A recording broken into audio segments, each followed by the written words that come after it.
Come along, children. Now we're going to have a little music.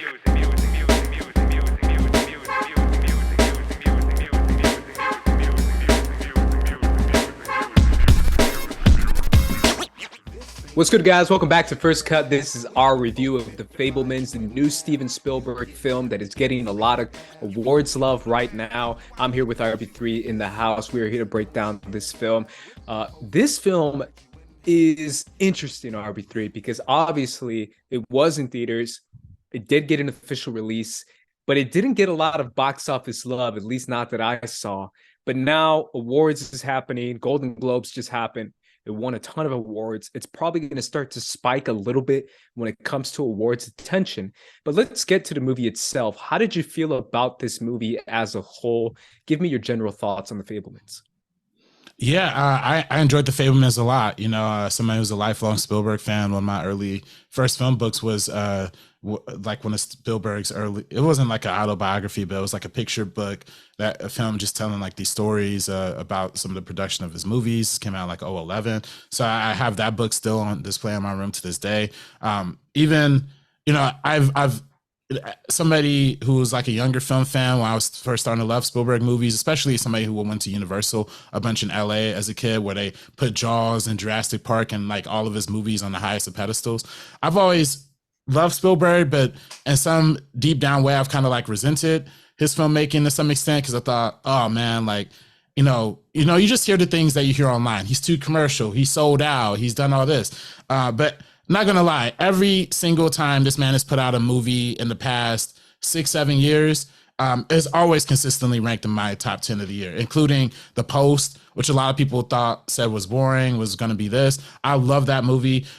West Side Story, which I clowned to high heaven back when it was on, when we were doing SCN. Why are you making a 50, 60-year-old movie in 2021? It made no sense. Why are you putting Ansel Elgort? Thought it was stupid. I love that movie. Love that movie to this day. It might even be on par, if not better than the original. And I know that's tough for a lot of West Side Story fans to hear. So yeah, Spielberg never lost his touch. He always got it. Even at 70-something years old, he still got that Midas touch, and he continued to prove it all the way to The Fabelmans. And seeing the origin story of the greatest, arguably, I would say maybe the greatest filmmaker of all time, seeing his origin story through his lens was quite moving. Yeah, so for full disclosure, for anyone who doesn't know, this film is loosely based on his actual autobiography. So it's kind of autobiographical in a sense, where Steven Spielberg has a co-writing credit in this movie, and he also obviously directed this movie. And the movie is loosely based on his life growing up as a kid, making movies, growing up as a Jewish kid in certain communities where he was moving around from place to place with his family, his artistic mother and his engineer father. How'd you feel about that kind of this place we are in Steven Spielberg's career now, where he's making an autobiographical film? He's such a legend already that he's making a movie about himself, to the point that it's like, this is how much of a legend this dude is, where he's literally making a film about himself. But how did you feel about that kind of meta lens in this movie? And then the family dynamic that's within it. Is it compelling enough to withstand that 2.5-hour runtime? You know, it's fascinating, because I was talking to a coworker about this. It's like seemingly this year, a lot of directors chose to make their personal, like, autobiographical stories, or especially like in filmmaking sense, because you watch this and then, you know, you watch something like Bardo on Netflix. It's basically like all about Alejandro G. Ignalitu. You know, you watch, even like White Noise to some extent with Noah Baumbach. Like, you could kind of see a little bit of like parallels with the world and his own like personal philosophy, some autobiographical elements in that too. And I feel like people are just honing in on their like personal and channeling that in cinema. I'm enjoying it to some extent.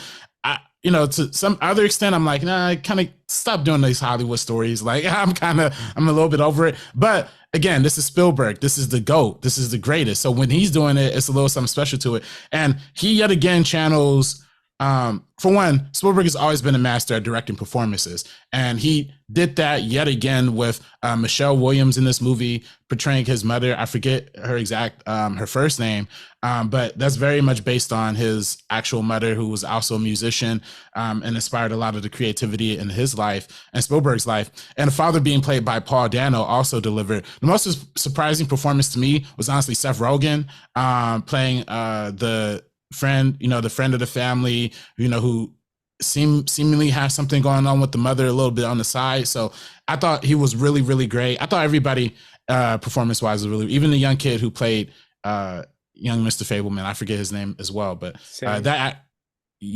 Sammy. Yeah, no, the character's name is Sammy, but I forget the Which, by the way, Sammy, I feel like him being named Sammy was a reference to What Makes Sammy Runs, the classic book written by Buzz Sherman back in the day. I feel like that's a little allusion to that. But yeah, it's interesting because Steven Spielberg's there's very few people who can get away with this. Almost like no one can get, like, if it was Nolan doing this, we would be rolling our eyes, right? Like, I would be rolling my eyes. Even if it was Fincher doing this, I'd be rolling my eyes a little. Even if, and I know you're going to disagree, Tarantino was doing this, I'd be rolling my eyes to the back of my head till I knocked out. But something about Steven Spielberg is endearing enough to the point where you're like, he's in his old man phase, but he's also in this, like, I'm a legend phase where I can just make a movie about myself as a kid, where it's compelling enough to where you're like, okay, I'm kind of seeing history here, because that's what Steven Spielberg is. He's history. Like, he's that much of a legend, to the point where his origin story, which is kind of what it is kind of a legendary story, kind of like a Batman or a Superman or any kind of other origin story, or Spider-Man, where Steven Spielberg is so well known to the point that knowing his origin story is really kind of cool, and it's interesting and it's compelling because you know where he goes and you know what he becomes as a filmmaker. So that's something that hit with me. Another thing that hit with me is obviously growing up loving films, loving art. As the artsy kids that we are, RB3, we can kind of relate to that, but also on a real personal level, and I think you can relate to it a little bit, growing up in California and then growing up in Phoenix. Phoenix for me, California for you. But there is something there where you're like, I get that. I get being a kid and I get being into these kind of stuff. I wasn't really into film as a kid as much as I was. I mean, I did make a couple movies in high school, just kind of like what he did in this movie. But it was mainly music. Music was my art. That's what I wanted to do. I wanted to move to LA to pursue music, which is kind of funny looking back at it now, because I'm just like, I suck compared to people out here. But it really is that mentality of like the odd sheep in the family, the artsy kid in the family, trying to make it in a world that it's so tough to be in this film industry. And now, I don't know, RB3, it's arguable to say if it might be tougher or if it might be easier. But either way, how do you feel as far as that kind of lens, the lens of like the artsy kid? We've seen this story a million times, but what makes this one different? Well, I mean, I think to me it's different because, it's different to me because I relate to it a lot, right? And I think it's, like you were alluding to, like as creatives, we relate to trying to create and do everything DIY. Like that's the aspect that I related to the most, is like when you're just young and you have like no money, you're trying to make films. Like I was even, like, I remember at my young, like 12, 13, 14 age, like trying to make like little short films on like the tiny, you remember those little white, I forgot what they're not flip cameras, but they're like, they might be called, and they're not GoPros. They're right before GoPros, but they're like these little white tiny cameras that, if I go to my bedroom, I'll pull it up and I'll show you and be like, oh, I remember that. But like those were the little joints I was trying to shoot like movies on. I was trying to tilt them sideways and do all these weird camera tricks. I remember, I like when I was a kid, I used to like try to, I had like these wood planks that I drilled like skateboard wheels into at the bottom, so they kind of act like a dolly. So I put the tripod on top of the wood and then rolled it like as if it was like a dolly. So things like that. Like I love seeing that in this movie. I love seeing like in moments when he's like poking the holes into like that film stock for the bullet effects. Like, and that's just like young DIY like visual effects or special effects, things of that nature. are very real, very true, very textured, and it's something that you can relate to of any art form. Like you said, music, when people are trying to produce their own beats by themselves, you know, trying to makeshift their own microphone, you know, people who are artists trying to teach themselves how to paint or how to write, you know, it's just things of that nature are very true, very real. And I think that's why this movie has a very universal appeal. And I think that's what makes it different than, I think, you know, I'm comparing this movie a lot to Bardo because like I saw that one recently, and you know that I feel like what Spielberg was doing is very much like a child's vision of filmmaking, and then what Bardo's like trying to explore is like an adult, like cynical version of filmmaking that's like kind of like pessimistic. But this one's like a lot more optimistic, a lot more hopeful, even all the way at the very end where he meets a legend like Henry Ford. It was shout out to David Lynch for that amazing cameo in that part. That to me was one of the best cameos, you know, and an iconic director making a movie about his life. So he cast another iconic director to play the iconic director that inspired him. You know what I mean? It's just like 4 levels of meta that are just like super dope. So I really enjoy it on that level. I think it's John Ford, right? I think that's John Ford. Yeah. Did I say John? What did I say? John Henry? You said Ford? Henry Ford. Henry Ford. Yeah. John Ford. My bad. John Ford. Yeah. It took me a second to figure out who that was. Yeah. I was like, I know who this is. Stagecoach. This is Ford. Yeah. And they showed the clip of the movie, and they showed that clip of the train movie in the beginning of the and which, by the way, that's totally, I had no idea that was, I love trains growing up too as a kid. That's also like really, I learned that too. Like I love trains as a little, I love trains. Like I had a whole train set like when I was a kid. I didn't know Spielberg was into trains too, but he was into it for some reason. I was into it for the fact of like, I want to see him crash. I want to see him like kind of explode. So I kind of enjoyed that aspect too. That opening was pretty funny. I can't lie. There was a lot of like funny moments in this movie that I feel like were very purposeful with their comedy, right? Because this movie has, you know, Steven isn't shy about putting comedy in his movies, and every comedic beat is supposed to be a comedic beat. There's not necessarily like a, you know, like an awkward comedy. It's more of like an intentional comedy. But that moment in the beginning when he's watching the film with his family, and they're all like, yeah, this movie's fine, it's gonna be fun. And it's like, oh no, it's getting violent. We got to protect our kid. And then the train crashes and the car goes flying. I was laughing so hard because it's definitely one of those moments where you remember being a kid and watching movies that you kind of weren't supposed to be watching, and you were a little too young, not like excessively young, not like you were watching like, I don't know, Alien at 4 years old or 5 years old, but it's like watching Jurassic Park for me at 4 years old or 5 years old. It has that violence, that kind of whoa factor, that kind of like I can't get it out of my head horrific factor, like kind of like what Sammy was feeling in the movie, where he was kind of scared about the train at first, and that's why he wanted to recreate it at first, because he wanted to see it again in order to control it and kind of overcome his fear in a little way. Yeah, that's like me with 4 brothers. Marky Mark used to treat you like a house nigga. For me, it's Jurassic Park. But it's one of those things where like you remember that as a kid, where you're like, I this is a little too hype for me, but at the same time, this is bars. This is amazing. So I definitely felt that in significant moments in the film. Yeah, there's a lot of moments in the film that definitely felt very much like a purposeful Steven Spielberg, inspirational, aspirational kind of thing, where he wanted to include a lot of his Jewish side to himself, right? Because we know that Steven Spielberg has done this in the past, but this one even more so. How'd you feel about him kind of bringing that out in this movie and talking a little bit about the discrimination? I love that he moved to Northern California and that's where he saw the discrimination. Yeah. I thought that was kind of like, what, you didn't see anything in Phoenix, bro? Like, Phoenix Arizona is wild, bro. Like, as someone who's raised here. But yeah, would you think about him bringing that out? Well, I heard. Well, for one, I heard NorCal was pretty red city. Yeah. I was gonna say like when they said Northern California, he wanted to clarify. He was like, "I'm in Northern California. Yeah. This is different. It's different. Yeah, it's a different state. But they went. But that's funny too, because I remember I watched this movie the opening weekend it came out, and AMC Century City By the way, if you don't know that theater, if you're in LA, that's the Beverly Hills. That's right in Beverly Hills. So, Yeah, you're going to get a very heavy, Jewish audience when you go like watch this movie. So like when I saw opening weekend, it was literally like mad families. Like it was like parents taking their kids to see this movie, like it was like a celebration. I'm like, yo, what's going on? And then I swear that moment when that high school kid said the K word and the entire theater gasped, I was like, oh shoot, this is serious. And this is not gonna lie, this is like definitely the same weekend that Kanye was going on the Hell Hitler stuff. So I was feeling a little extra weird in the theater. Like, oh no. Shoot. Like not like yo, we know you like Kanye, cuz. Yeah. Oh, you're like, not no more, man, not no more. Nah, I'm not wearing the Yeezys out in public.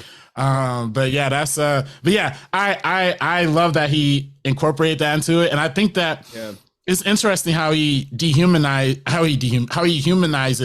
the villain or the bully in the movie too. One of the bullies, how he kind of shines a light on Logan and makes him seem powerful through the power of cinema, right? And I think that's what is ultimately the theme that runs throughout this movie. No matter how much family stuff you're going through, how much infidelities your parents might be experiencing, or how much, adversity you're facing at school or at life, the power of cinema is always going to overcome. Do you feel like that was because I got that too during that scene. I know what scene you're talking about is when he's talking to Logan in the hallway. Do you feel like that scene was, because I felt like that was the thesis of the movie, but do you feel like that was a little, I felt like it might have been a little too on the nose or a little too aspirational, where it's like, I have the power to make you look beautiful, even if you're not beautiful or even if you're not powerful, something like that. And I was like, all right, I get what you're trying to say, where it's like, as bullied as Sammy is in this movie, he still has 10 times more power than anyone in this entire school because of his artistic eye and because of his artistic value that he adds to everything he does, to the point that he can control narratives just by using the camera. And I was like, I get that, but is that a little much? Well, I don't think you feel that way because you want to be a director. So, it's funny. I actually took it a little bit differently. Like I took it in the sense of like, well, because it's funny too, because somebody on Twitter was just talking about this too. So I'm like gonna kind of like take what the. Did he say what I say? No, what Twitter said was like, I forget even who the user was, but they was talking about how Spielberg movies, a lot of times people think Spielberg movies are overly optimistic, but in reality, they're really just a bleak world where people are making fantasies and myths to cope with that bleakness. And when you watch Jaws, that's when those dudes are talking on Jaws about making up stories. Jurassic Park is the same thing with the old dude who, is making the dinosaurs. It's literally all just myth making to like compensate with like a bleak world. And I think that's how I read that scene in my mind. It's like, oh, like it's a dark world. It's a bleak world. Spielberg can make a movie like Schindler's List about like all of Jewish anxiety, but still somehow find some sort of hope and optimism at the very, very, very end, So it's like, it's like that to me is how I kind of took that, So, but I see what you mean too, like how I was on, but I definitely, I feel like, Spielberg is a little bit more cynical than like we like to give him credit for. And I think that was one of those scenes of like, he's going to show you some cynicism, but give you a little positivity with it too. How'd you feel about the tone of the film? Because there's certain moments in the film that are, I feel like Steven Spielberg is purposeful in everything he does, as I said before, but it's interesting. Certain acting moments are very heartfelt and certain acting moments are very much over the top on purpose. I think of I think her name was Monica. I want to call her like Gracie or something, but I think it was Monica, which is Steven's girlfriend for like a week or like I think it was 3 weeks. I'll give him that. But she was so over the top, and her prayers were like so over the top that you get what Steven Spielberg is trying to do. He's trying to create this kind of archetype type character. How'd you feel about these kind of tonal shifts between her character? What else?